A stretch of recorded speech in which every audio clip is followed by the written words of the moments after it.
Welcome back to Next Gen Console Watch 2020, our show following all the news and rumors on the PlayStation 5 and Xbox Series X. I'm Damon Hatfield, and as always, I'm joined by Ryan McCaffrey, host of IGN's Xbox Podcast Unlocked. Howdy, Damon. Hello. And Jonathan Dornbush, host of IGN's PlayStation Podcast Beyond. Beyond. Hey, Damon.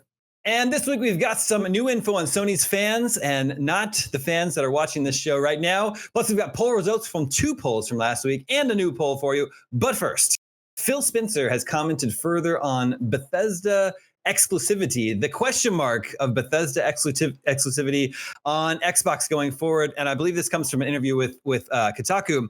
Ryan, Phil Spencer said, yes, indeed, they can recoup their $7.5 billion that they spent on Bethesda without putting Bethesda games on PlayStation 5. How do you read this, Ryan? The big question coming out of that acquisition was whether or not Microsoft would be holding future Bethesda games exclusive to Xbox and PC. So I think there's a couple things here, Damon. In the full quote that he gave to Kotaku about this, he says, basically paraphrasing that, well, the games will be on plenty of platforms. We're not just a console maker. We're also on PC. We're also on cloud. So, hey, there'll be plenty of places that just don't happen to be PlayStation. Now, he didn't say that part. That's me reading between the lines a little bit. But then, the other side of it, too, is I think he just doesn't want to outright say it's not coming to PlayStation. It's an Xbox family exclusive for the time being, because I just don't think he wants it to become a big news story, taking anything away from the focus of the Series X and Series S console launches here that are less than a month away. So I think we will hear it definitively and very clearly in the coming months. But I think for now, he's just trying to say it without saying it. And I think doing a reasonably clear job if you just kind of look at the quote. It's definitely their PR and marketing team definitely has their work cut out for them, trying to figure out how to message that. If it is going to be exclusive, how to message that to gamers out there without strong backlash from PlayStation gamers, of which there are probably twice as many as Xbox gamers out there today. Jonathan, what's your take on all this? Well, that's the really interesting part is I think they have to leave some things unspoken because we don't know where this generation is going to go. Obviously, this past generation, the one that's still going on, has been won in the sales world by PlayStation. They have far and away taken the lead when it comes to that sort of thing. And obviously, Bethesda games have been available on PlayStation that whole time. I think the announcement that, Microsoft was acquiring Bethesda does a lot of the legwork for most consumers to say, oh, well, then I should probably go buy an Xbox if I want to play Bethesda games. That's just the natural line of thought there. And I think Phil is obviously a very smart, very well-spoken, very forward-thinking executive when it comes to this stuff. And I think he never mentions PlayStation in response to this question. 2, the question is very specifically, can you recoup that if Elder Scrolls 6 is not on the PlayStation? That leaves the door open to any other game. And I know that's a little bit of reading between the lines, but the thing is, let's just say theoretically that Xbox does terribly in sales this generation. They have the option still to put Bethesda games on PlayStation if they wanted to, because there is a history of Bethesda games on PlayStation. And at least right now before launch, by not definitively saying anything, that door is open. But I also agree with Ryan in terms of it would take too much thunder, I think, away from the focus being on why you should buy the Series X and the Series S, and not trying to start a war between PlayStation and Xbox on this exclusivity question. Putting the attention and focus on that takes it away from them trying to do their job of selling you the console. Yeah, except they did make this announcement just days before Xbox Series went up for sale for pre-orders, right? The day before. But yeah, the day. But what I mean by that is just that, as Ryan was saying, the conversation then, if he just said, you will never play a Bethesda game on PlayStation again, not obviously in such harsh words, but if he said it in that way, and then suddenly it becomes about the exclusives 4 or 5 years down the line and not what people are going to be playing in the next year. Because at the end of the day, the Bethesda games that are being produced that will probably be exclusive to Xbox aren't coming out in 2021. That's just, Sure. We know their slate going forward right now. Sure.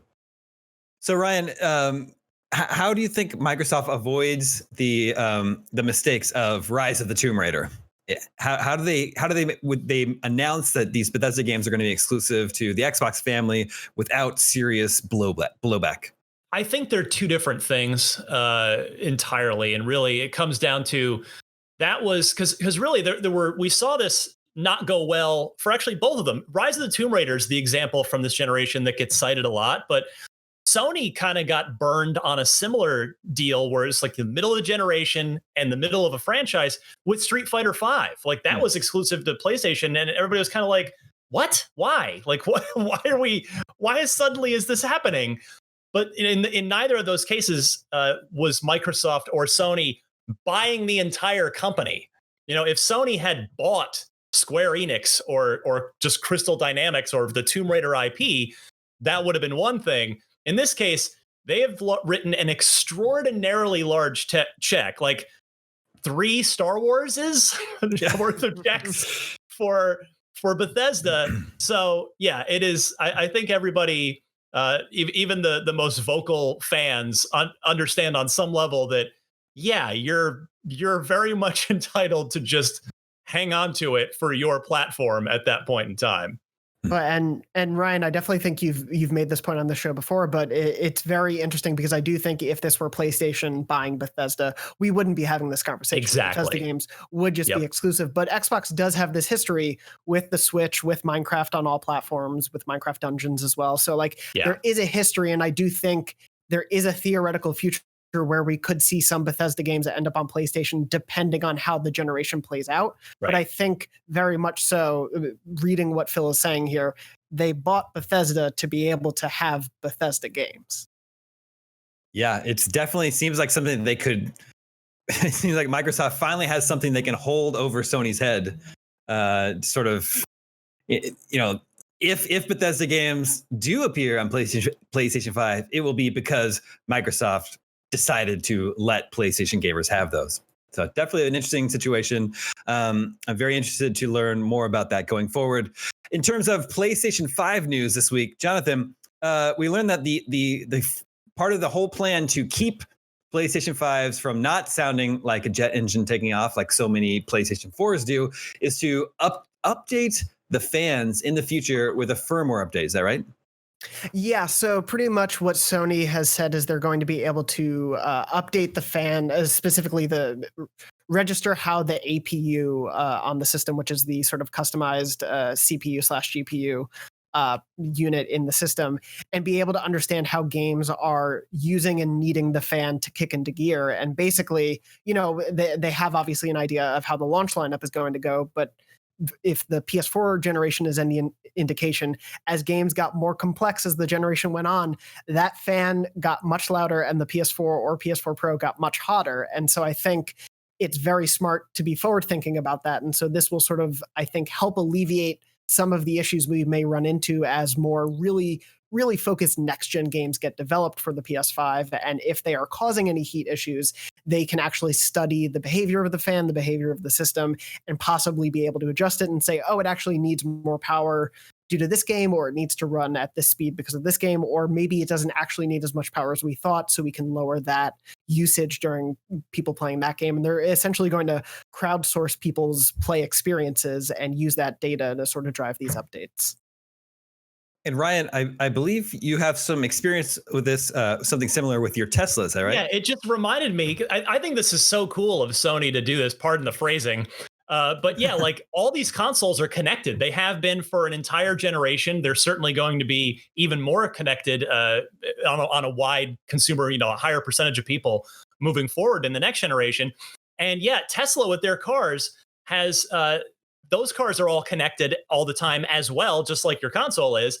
And twice, Tesla has sent over-the-air software updates to increase the motor power output of the Model 3 performance fleet to actually add horsepower, to add more horsepower via a software update, because they're doing the same thing in their own way that Sony plans to do with the fan, which is they can see the fleet and see, okay, we're not going to have any warranty issues. The motors aren't strained. Everything's fine. We can get away with upping the power output.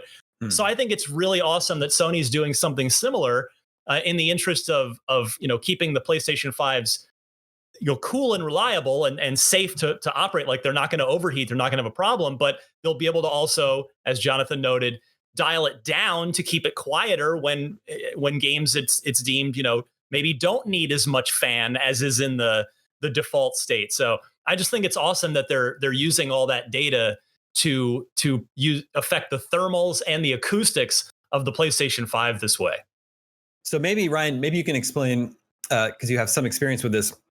My question was, since a firmware update gets pushed out to everyone, how do they know it's appropriate for every player when everyone's playing different games? Well, that's a better question for Sony's data analysts, I guess. But you've got thousands, if not millions, of players playing every game. From thousands to millions, depending on the game. So you've just got enough of a sample size where you can make adjustments that are going to benefit the greater good of the PlayStation community there. So the numbers won't lie in that case. Gotcha. And I don't suppose there's any reason why Microsoft couldn't also do this with the Xbox Series, do you? I'm not sure. Yeah, I don't know. I presume they have control over that, over that at some system level. I'm not sure, but yeah, presumably. And loudness is definitely not a problem with the Series X so far. In my experience, it is an unbelievably quiet system. It's the quietest console I've probably ever used, other than since old Nintendo systems that didn't even have cooling fans because they were older tech. But yeah, it'll be hopefully Microsoft will be doing the same thing. And Jonathan, with the two models of the PlayStation 5, I guess the main unit and then the diskless version. Same guts inside, right? Same level of power. So the firmware update could be applied to either of those versions of the console. Is that correct? Yeah, there's really no difference between the two systems other than the disk drive. So they'll be able to also probably know if people are running disk-based games and if that's the thing causing the problems, or if it is just a game inherently the way people are playing it, or the specific use cases, as Ryan was saying. Like, they're going to have that data really detailed in probably ways we don't even think about as we're playing a game, the data they're able to receive from that. So I am sure they'll be able to figure out when these pushes need to be made and when they can maybe hold back and wait for more data to come in. Well, it's a brave new world out there with the next-gen consoles. All right, we have some results of a couple polls from last week. We asked both sides, both PlayStation and Xbox, what were their favorite launch lineup from previous generations. So we'll start with Xbox. And Ryan, man, a lot of love for the original Xbox's launch lineup with games like Halo, Oddworld, Munch's Odyssey, and Project Gotham Racing. Far and away the clear winner out of those that batch. I voted for 360. I was surprised to see it was that heavily in favor of the original Xbox. It just goes to show you the power of, Halo 1 was just such a killer app. And so I don't blame anybody for voting for the original Xbox, but I thought 360 had the better launch lineup overall, and I would take it. But yeah, hey, Halo 1 kept us entertained for months and years. So yeah, it's I think, Damon, wasn't it something like 70% of people voted for the original Xbox? Yeah, just about 70%. Yeah. And then, Jonathan, on the PlayStation side, there's another clear winner, but the winner was a little bit surprising to me. It was the PlayStation 3 with games like Resistance, Fall of Man, Marvel Ultimate Alliance, and Call of Duty 3. And I guess I'm just surprised because, PlayStation 3 had a famously sort of rocky start to that generation.